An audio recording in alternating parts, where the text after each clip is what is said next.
Também.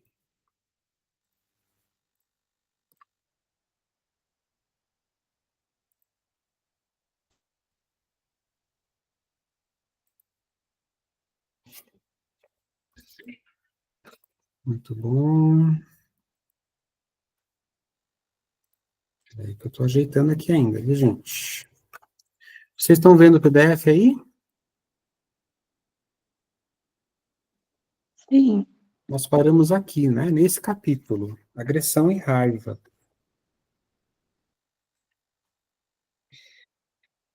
Bom, para quem está chegando agora, boa noite. Acho que a Nina entrou.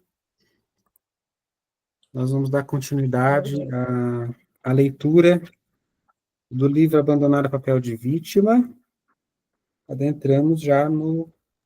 Ela não mostra qual capítulo que é, né? Mas no capítulo intitulado A Agressão e Raiva, né?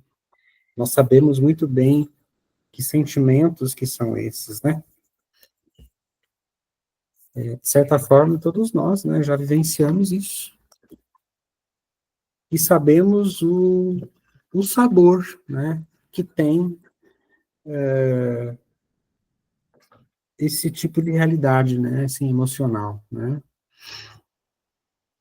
Notem que, à medida que a gente está avançando na leitura, a Verena Casti, ela vai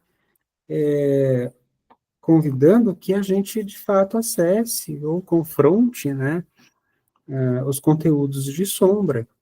Lembrando que sombra não é sinônimo de algo ruim, de algo mal, né?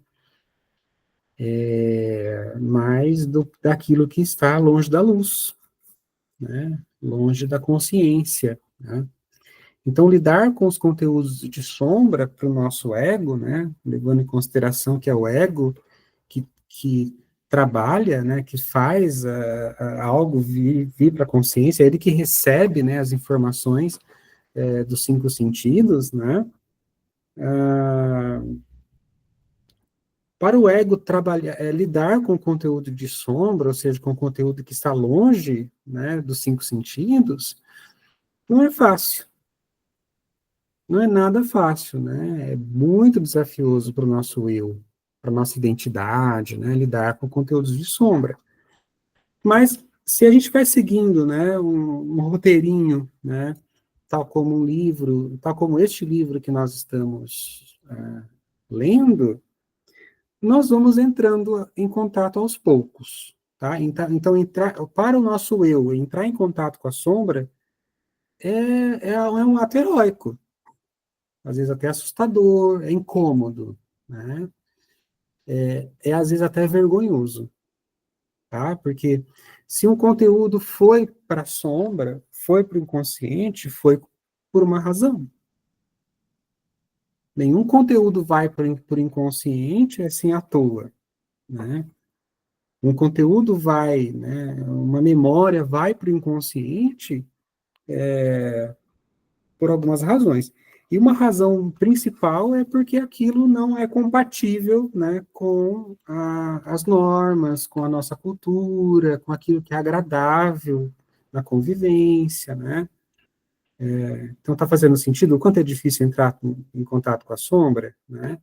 Então requer da gente humildade, requer do nosso ego muita humildade. Deixa eu colocar uma ênfase no muito, aqui no muito humildade, e requer do nosso ego também, né, o exercício da autocompaixão. Sempre, tá? Sempre. Porque senão fica, né, acusatório, né? Nossa, eu tenho isso? Como eu sou horrível? Como eu sou uma pessoa... Não, né? Então, entrar em contato com a sombra, então, tanto com a nossa quanto com a do outro, tá? É mais fácil eu encontrar a sombra da Nina, por exemplo, né, do que eu lidar com a minha. Tá? Então, mas para eu lidar com a sombra da Nina, eu também preciso de humildade, né, muita, e de compaixão. Tá? Ok, gente? A gente acabou, assim, essa semana foi uma semana que, para a gente aqui do Brasil, né, nós tivemos uma surpresa, e de vez em quando a gente vai ser pego de surpresa, né, assim, por exemplo, um vídeo viralizou, né, essa semana, né, o vídeo do avião, da criança que queria sentar na janelinha do avião. O que aquilo tem a ver com o tema da sombra? Tudo a ver. Se você for assistir, né, isso está no YouTube, né, a entrevista que a mãe, né, da, da moça que gravou, né, a cena, tudo ali e tal, né, e a própria a moça falando, uma senhora falando ali, a entrevista que ela dá, ela pede desculpas. Ela pede desculpas porque, assim, ela viu uma cena acontecer e ela não se conteve, sabe? Ela viu uma cena acontecer e ela saiu de si. Ela usa esse termo na reportagem. Ela saiu de si. Ela se perdeu de si. O que isso quer dizer? Que um conteúdo de sombra veio à tona e fez o que fez. Então, quando a gente conhece as nossas. Claro que a gente não vai conhecer toda a nossa sombra, né? Mas quando a gente conhece os traços assim mais importantes da nossa sombra, do nosso inconsciente, a gente evita que essas eclosões, né, emocionais aconteçam. Tá? E mesmo evitando, às vezes é difícil. Né? Então, olha só, um conteúdo de sombra daquela senhora veio à tona. E aí eu assistindo aquela reportagem, eu falei assim, poxa, eu me compadeci dela, falei assim, poxa, ela, né, ela vai precisar de uma boa análise para verificar esse conteúdo que foi constelado nela ali, entendeu? Ela não conseguiu fazer isso antes disso repercutir dessa forma, né? Mas ela foi humilde, ela pediu desculpas, mas ela vai precisar ela entrar em contato com isso, né? Para que isso não ocorra novamente. Tudo bem, vamos lá? Agressão e raiva. A seguir, definirei o termo agressão com mais precisão e, subsequentemente, suavizarei um pouco o conceito de agressor e status de vítima, para, em um passo adicional, defini-lo com mais precisão. Ah, ela vai dizer aqui, né, que o termo agressão vem do latim, eu não sei falar latim, então, agredior, né? A princípio, a palavra apresenta um aspecto intencional de aproximação pacífica e significa simplesmente ir a um lugar, aproximar-se de algo, começar a enfrentar. Interessante, né? Que a palavra agressão significa uma intenção de aproximar, né? De uma aproximação pacífica. Né? Há uma intensificação nessa cadeia de significado, né? A urgência aumenta cada vez mais. Tornar-se, então, cada vez mais hostil no sentido de atacar, agredir, destruir com intenção hostil. Nesse contexto, devemos então falar de destruição. Eu distingo a agressão não destrutiva da agressão destrutiva, que eu chamo de destrutividade. Olha isso. Então, existem dois tipos de agressão, sim, uma não destrutiva e a outra destrutiva, né? A intencionalidade de uma abordagem determinada não pode ser simplesmente chamada de destrutiva, mas destruir com intenção hostil é evidentemente destrutivo.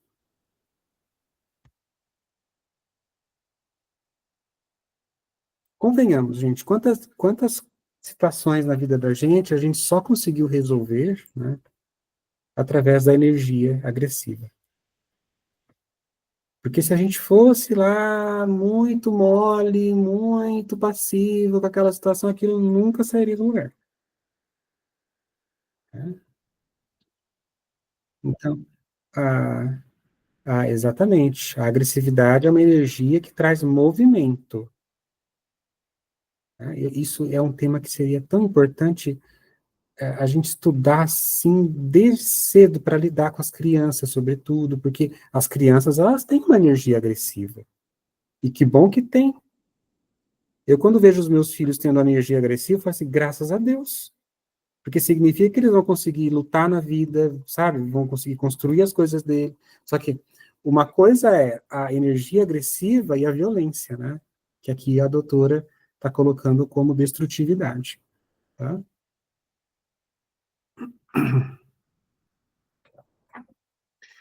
A intencionalidade exerce um papel importante na agressão. Temos uma intenção, queremos alcançar algo, mas algo se opõe à nossa intenção e ficamos irritados. A Ju está dizendo aqui, né, que com as crianças, aqui falamos que é um treino para a vida, né? Quando ela está trazendo a agressividade dela à tona, né? É um treino para a vida. E não lidar com aquilo como se fosse algo diabólico, algo ruim. Não fale assim, porque isso, Deus castiga e tal. Na verdade, assim, o adulto ele precisa guiar aquela energia, né? Ele precisa realmente guiar aquela É energia. uma energia de força, né? É uma energia de força. Então, é de expressão. É. Vai para além, uma energia de expressão. Força e expressão. Então, saber como utilizar, a gente utiliza mesmo como um treino para a vida. Obviamente, tem os limites, né? Até para não tornar-se uma violência. Exatamente. Mas eu e meu esposo, a gente considerou a forma como eles lidam com o processo. Eles estão treinando para a vida. Porque lá na frente vai ter alguém que vai desafiar. Muito importante isso. Vai se desafiar e apresentar os limites, né? E é importante. Enfim. E olha, eu não sei se você concorda com isso, se vocês concordam com isso. E olha o quanto que a gente tem que fazer um pouco essa desconstrução, porque, assim, as gerações anteriores, por exemplo, a geração das nossas mães, avós, bisavós, não permitiam, sobretudo, que as mulheres, né, trouxessem essa energia à Era tona. pecado, né? A raiva, ela é pecado. A ira, A né? ira é pecado, né? É visto como um pecado. Então, existe um inconsciente coletivo muito grande dentro nesse lugar, né? Do erro. Então, a raiva, a gente costuma dizer em terapia, né? Dentro dos processos, que é uma santa raiva. Que a raiva é aquela energia que gera movimento mesmo. Para vocês terem uma ideia, tem uma ilha muito conhecida aqui em Pernambuco, né? Que é Fernando de Noronha. E tem dois fenômenos que acontecem em Fernando de Noronha, chamado de euforonha, né? E a neuronha. O que é a euforonha? A euforonha é a expectativa que a gente cria para poder conhecer Fernando de Noronha. Beleza, daí então tudo bem. Já a neuronha é quando passamos mais de 15 dias na ilha, porque não tem nada para fazer além de mar. Então, existe praticamente uma ausência de movimento. Existe essa ausência dessa pulsão de vida que a coragem nos traz, né? Que a raiva também nos traz.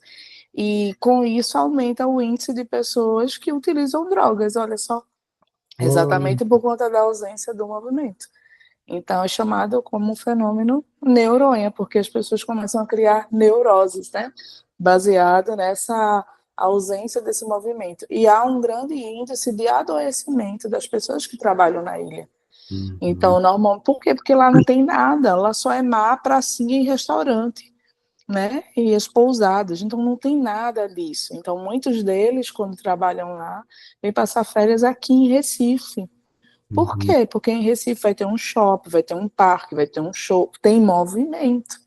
Então, olha aí a causa, né, de muitos adoecimentos por conta dessa ausência do movimento, dessa agressividade de uma forma positiva, digamos assim, intencional, né, que não é destrutiva, né.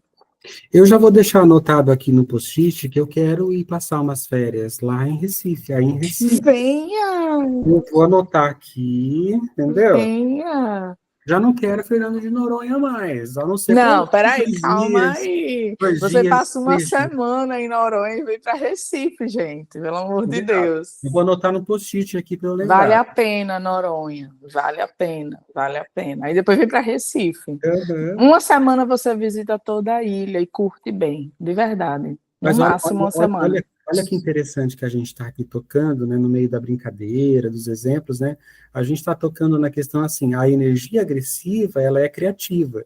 Só que uma vez assim que não é bem canalizada, bem direcionada, ela se torna destrutiva. Polarizada, né? Tá Ela, polarizada. ela, ela vai destruir a gente.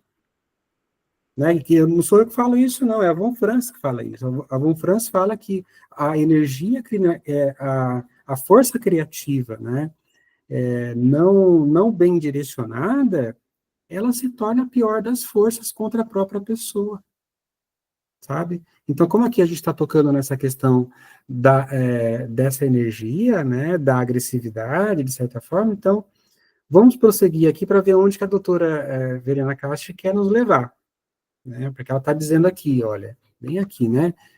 Olha lá, que a intencionalidade, ou seja, a direção da energia agressiva, né, exerce um papel importante. Porque intenção é direção, né? Olha lá, temos uma intenção, queremos alcançar algo, mas algo se opõe à nossa intenção e ficamos irritados. Furiosos. Tipo a criança que queria sentar lá sabe? Do lado da janelinha do avião, entendeu? Então você pode constatar isso por si mesmo em um exemplo simples e inofensivo.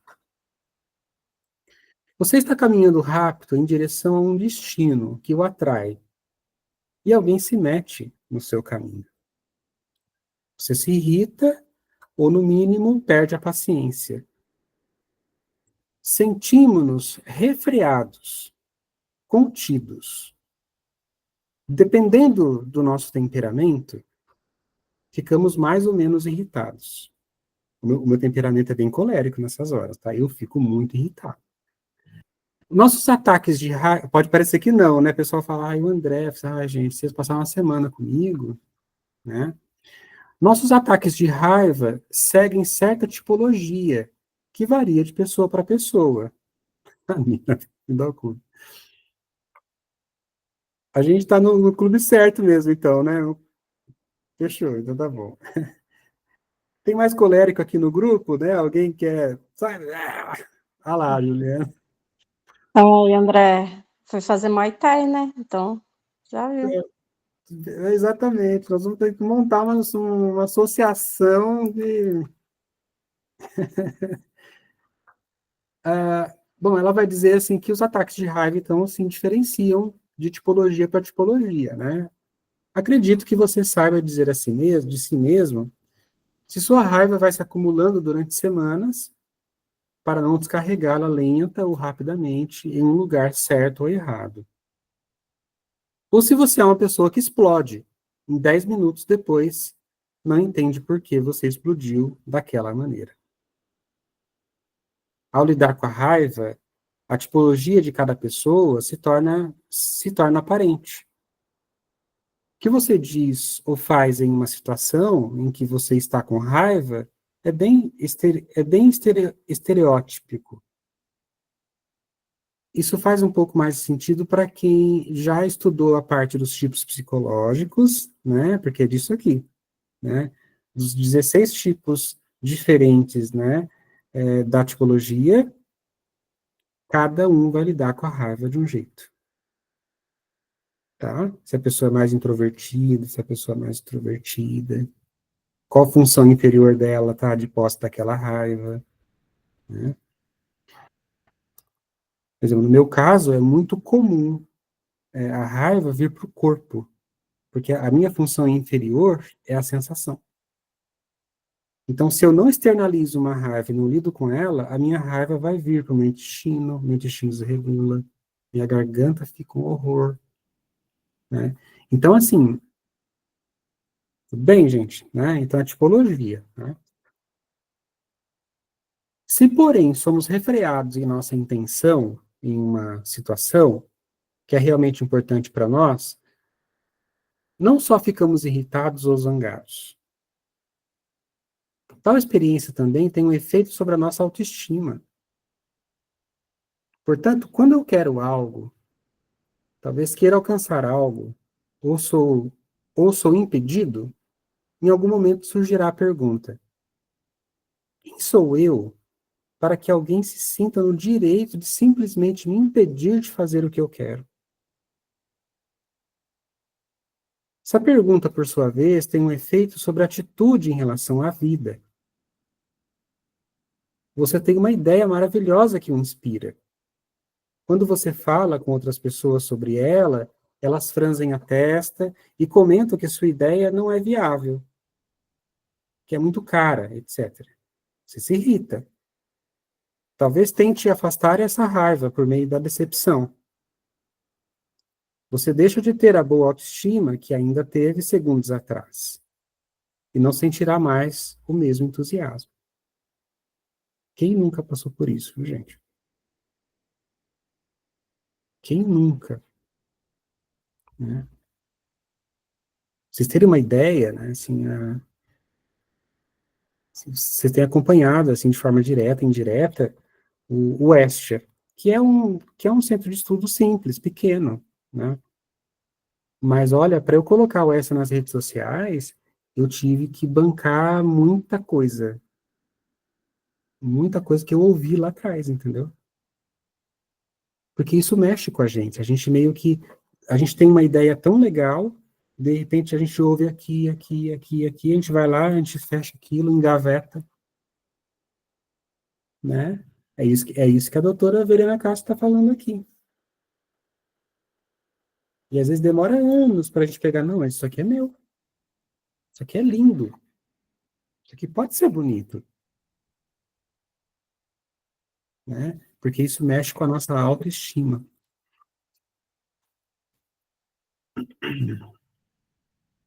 Isso vale especialmente para a esfera interpessoal. Né? A experiência de querer fazer a diferença, mas não poder fazê-la, provoca raiva, que está ligada à insegurança na autoestima. Mas também quando nos envergonhamos, quando somos diretamente ofendidos em nossa autovalorização, isso pode desencadear raiva. Por exemplo, se alguém expressa descaradamente seu desprezo por nós, nós nos sentimos ofendidos, ficamos com raiva ou deprimidos. Todas as experiências interpessoais, ou seja, relacionais, né, que nos fazem sentir que não somos bons o bastante, afetam nossa autoestima. Ainda mais se entendermos que a interação desdenhosa do outro, né, é intencional. E depois nos irritamos abertamente e voltamos à raiva, olha isso, contra nós mesmos. E nossa imaginação forma-se então aquilo que chamamos de fantasias de raiva.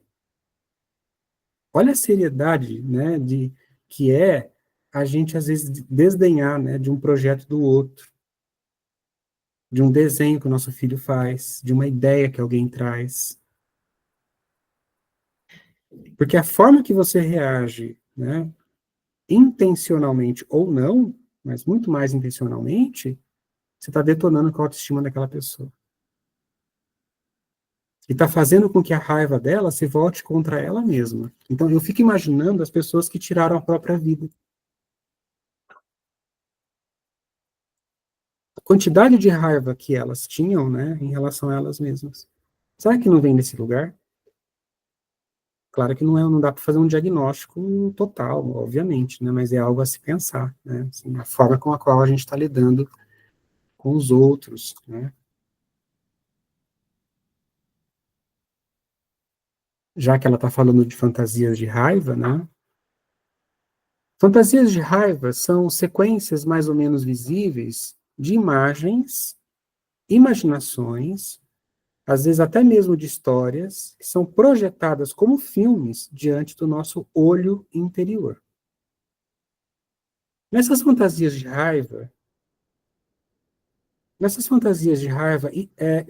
imaginamos o que mais gostaríamos de fazer agora mesmo. E o que mais gostaríamos de fazer geralmente não é muito apresentável. Portanto, muitas vezes, As fantasias de raiva são seguidas imediatamente por uma avaliação cognitiva. Aqui ela dá uma chave para a gente pensar, né, sobre nós, né? Lembre-se de uma situação em que você esteve furioso e lembre-se daquilo que pensou e sentiu naquela situação, ou daquilo que viu diante do seu olho interior, da sua imaginação, né? Naquele momento, eu queria ter...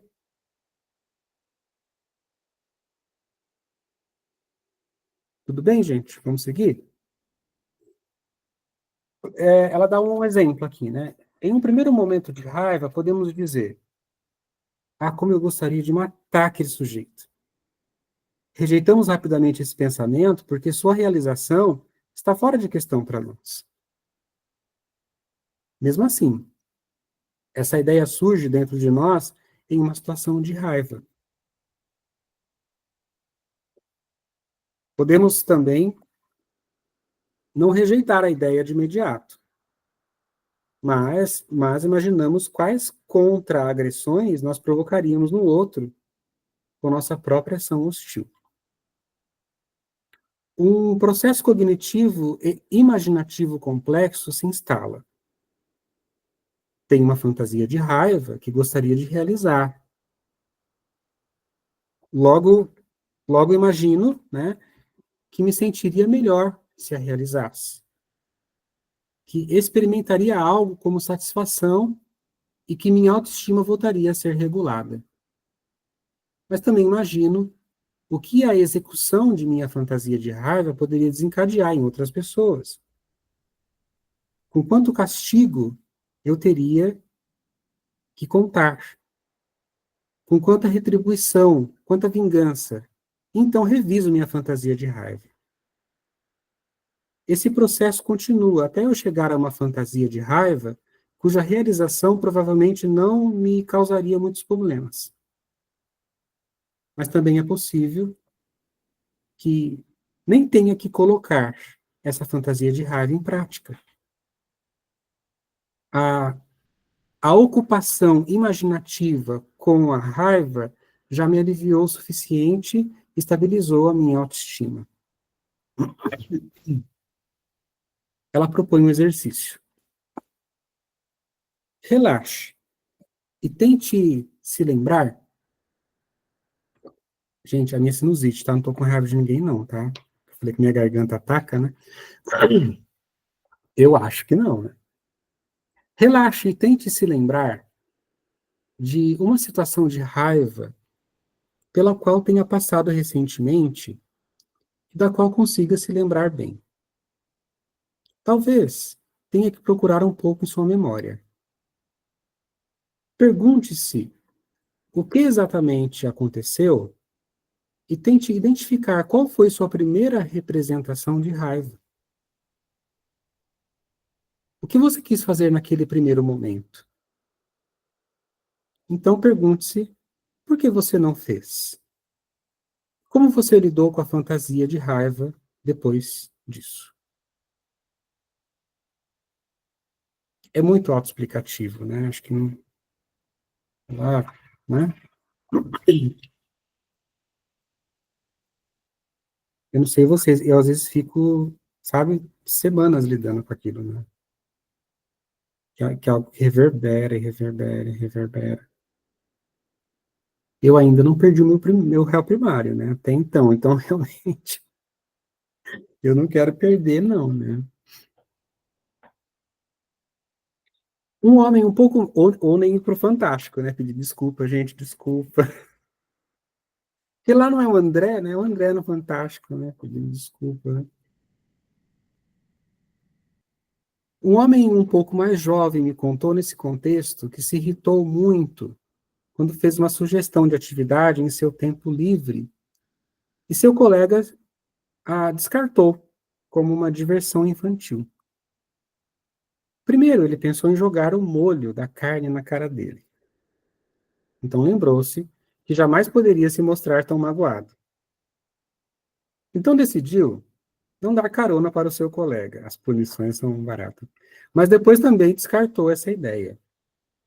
Então decidiu acatar com grande entusiasmo qualquer ideia desse colega, por mais estúpida que fosse, mas não mexer um único dedo para ajudar em sua realização. Assim, a fantasia de raiva se transformou em uma ação vingativa relativamente elegante. Cadê os vingativos de plantão aí? Agora ninguém ergue a mão, né? Pelo menos assim, a pessoa que tem ideias, né, vingativas, né? Como a doutora está colocando aqui pra gente, né? Fantasias de raiva. É um nome chique, né? Tá. Quando nos ocupamos com fantasias de raiva, sentimos como a agressão é uma emoção vital. Há uma grande energia nela. A raiva é algo que pode nos ativar incrivelmente. Você já ficaram ensaiando discussões no espelho? Ou falando sozinho no carro, brigando com uma pessoa? O Aí disse, tempo todo. o tempo todo, tá, beleza. Achei que ia ficar sozinho. A Nina tem uma cara que faz isso, que ela tá rindo horrores. Tomando banho, brigando com a pessoa. Vocês nunca fizeram isso, gente? Olha, tá sendo gravado. Isso pode ser usado contra mim. Né?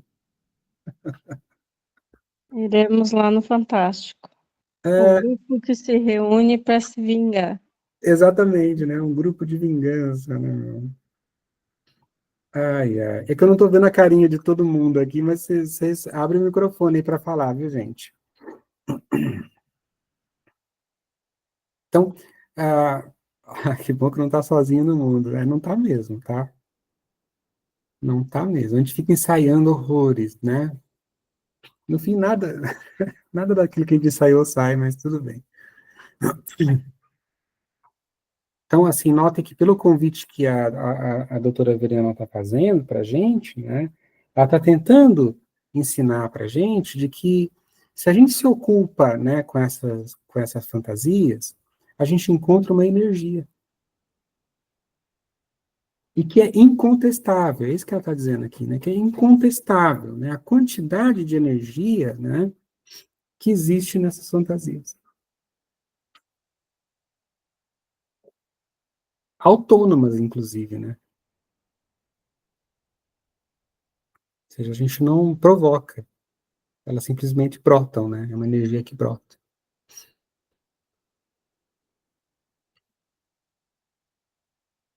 A raiva é algo que pode nos ativar incrivelmente.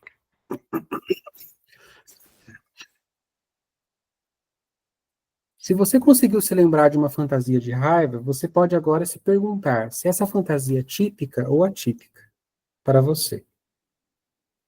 Você escolheu ser o agressor ou você escolheu ficar mais do lado da vítima?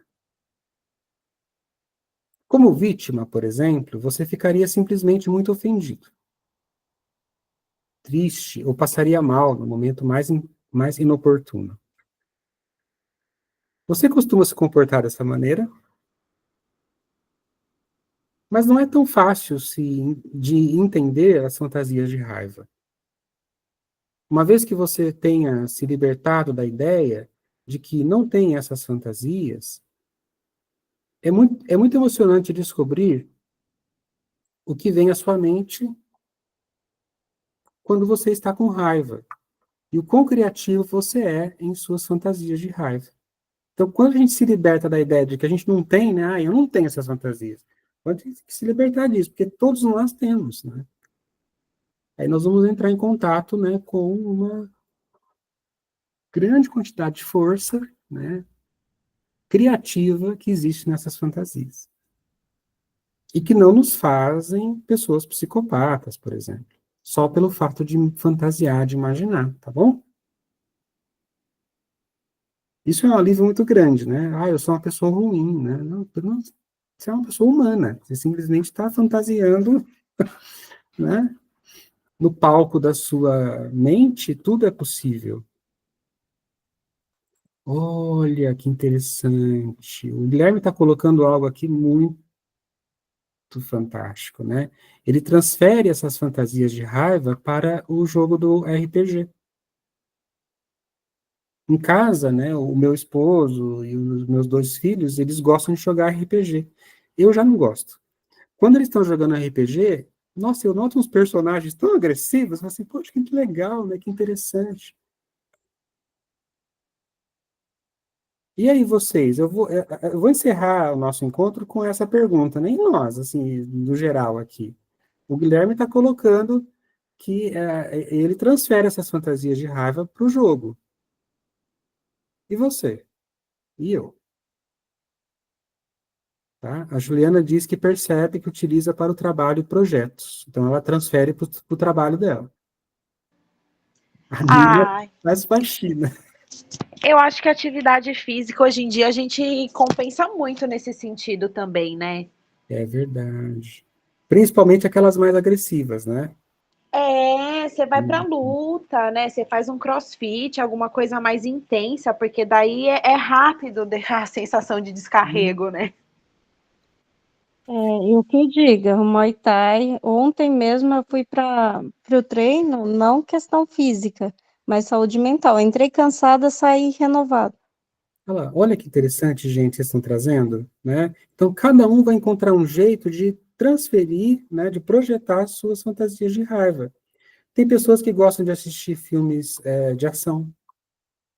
Enquanto elas estão assistindo, elas estão projetando, né, as fantasias de raiva naquelas cenas, né? Tem pessoas que gostam de uma religiosidade, de uma vivência espiritual um pouco mais agressiva. Como assim, André? Agressiva? Sim, tem experiências espirituais, né? Por exemplo, eu conheço pessoas que frequentam igrejas evangélicas, pentecostais, que oram alto, que gritam, e a gente não pode julgar, porque elas estão transferindo a energia de raiva delas sabe? Naquela efusividade. Isso é ruim? Não. Que bom. Tá canalizando ali, entendeu? Tá tudo bem. Tá? Então, assim, existem várias maneiras da gente fazer isso. De forma positiva e também negativa, né? Agora vocês entendem, né, que quando um adolescente está jogando um joguinho violento, agressivo, ai, ele vai aprender a ser agressivo. Não, ele está canalizando a agressividade dele ali. Isso aí é psicologia pura, sabe? Na essência. O senso comum fala, está aprendendo a ser agressivo. Não, ele está canalizando a agressividade dele ali para justamente não ser violento lá na escola, em outro lugar, em outro lugar, em outro lugar. Então, sobretudo, se é algo monitorado, conduzido por um adulto consciente, isso é muito bom. Pasmem, né? Isso é científico, isso é muito bom. Então, fica como, deixa eu fechar aqui, né? Fica como, inclusive, uma reflexão para a gente, né? Assim, parar a apresentação. Né? Onde eu estou, né? Canalizando a minha energia de raiva, minhas fantasias de raiva, né? Para que isso não se volte contra mim, como é comum isso acontecer, tá? Como é muito comum. Desenhar é uma maneira, escrever é uma maneira. Cada um encontra a sua forma, né? Gente bonita, nós temos mais um encontro na semana que vem. Então, na próxima terça-feira será o nosso último encontro do ano. Vamos fazer uma pausa e voltaremos no Clube de Leitura na terceira semana de janeiro, tá? Então, assim, mas eu vou comunicar a vocês. Então, terça-feira que vem temos um encontro, tá bom? Tudo bem? Vamos Combinado. tirar uma fotinha, gente? Porque eu sempre esqueço. Não é acaba não sendo a minha prioridade, não é mesmo, né? Mas eu acho legal de vez em quando a gente tirar para a gente postar e convidar mais pessoas para o clube, né? Cadê aí as carinhas? Só abre a câmera aí para a gente tirar. Olha que sorriso bonito da Dani, tá vendo? Vamos lá. 1, 2, 3. Aí, mais um. Pronto. Gente, um abraço. Até a próxima. Tchau, tchau. Tchau.